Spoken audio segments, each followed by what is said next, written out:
Hi, my name is Ella Lehman, and this is my presentation to the Board of Directors. Throughout this presentation, we'll be going over a strategic performance review as well as recommendations on what I think we can improve for the future. So here we have the table of contents. We're going to go through the executive summary, human resources, supply chain, sales, marketing, finance, and then final recommendations. First, we have the executive summary. So basically throughout this presentation, I'm going to be talking about how we had a strong overall performance with key improvement areas. We have evidence-based recommendations across departments, as well as we focused on long-term growth, efficiency, and resilience, and projected positive outcomes across key performance indicators. So I just want to start off by saying throughout the year at Buhi, we've made lots of progress throughout our human resources, supply chain, sales, marketing, and finance departments. And in some areas we did struggle, but overall we were pretty successful and we changed a lot throughout the company. Starting off with human resources. So on the left, you see the platforms breakdown, and these are the platforms that we chose to recruit employees on. So you can see the Buhi website was most successful with that. And then we also had to choose which employee benefits would best satisfy our employees. So what I chose to go with was a Platinum Health Insurance Plan, Basic Health Insurance Plan, 401k with 2% match, paid parental leave, daily lunch, Buhi swag, hybrid work, tuition reimbursement, 3 weeks of paid time off, as well as a 75k life insurance plan. And this was throughout 2 different rounds. So half were with one and half were with the other. The ones that I would stick with for the future would be the Platinum Health Insurance Plan, the paid parental leave, the daily lunch, as well as 3 weeks paid time off and tuition reimbursement. Those were the ones that were most successful and that most satisfied our employees. On the right, we were expected to pick out of a list of candidates of what we would think would be best for our employees. So these were the 6 that I picked throughout the rounds, and they all are very, very good matches. So there was nothing that I would change for that. And then my recommendation for human resources would be to launch an employee value proposition and referral program. So alongside the EVP, we would propose a formal employee referral program where current team members are incentivized to recommend qualified candidates from their networks. This will help us attract people who are likely to be a good cultural fit and performance fit. And with this, our employees who are getting us referrals, they would get a bonus commission off of it. They would get a benefit for that. And it would also ensure that we have people who actually are good at their job, people who are willing to work at their job, and people who have high experience. Next, we have the supply chain. So with the supply chain, we chose what quality of each part of the bags that we wanted to keep cheaper and which ones we wanted to make a little bit more expensive, just to choose. And we chose this based off of people's customers' preferences. So at the top, you can see for the backpack, I chose the cheapest ports, cheapest lining, as well as the cheapest bag, but I chose to keep the current battery and current zipper because this was something that was important to have a better quality for certain customers.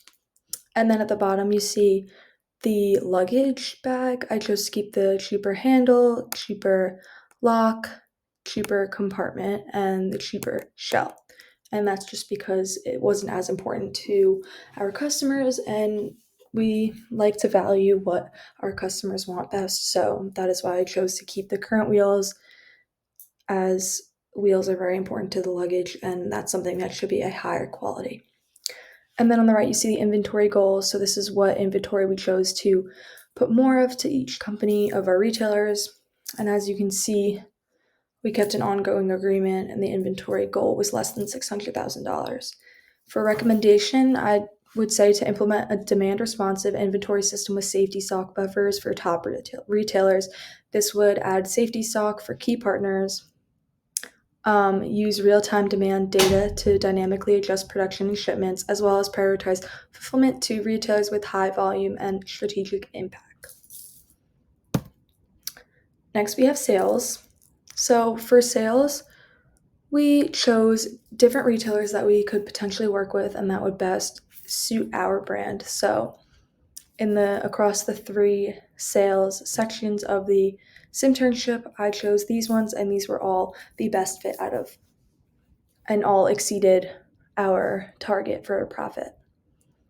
So, my recommendation for sales would be to develop a tiered retail partnership program with co branded sales campaigns. This would categorize retailers based on sales performance, brand alignment, and growth potential.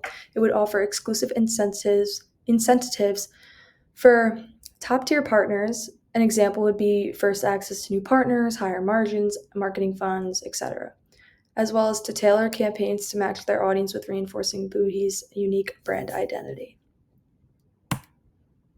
Next, we have marketing. So, for marketing, we had a budget and we chose which platforms to put more money into and then see where that result came from and to see which websites had the highest impressions so we could put more money to it in the future. This is something that we struggled with this year, and it is something that needed work on, but we experimented and put a budget to different platforms, and we now know the outcome of them, and next year it will be changed to hopefully be a little bit more successful and get a little bit more reach.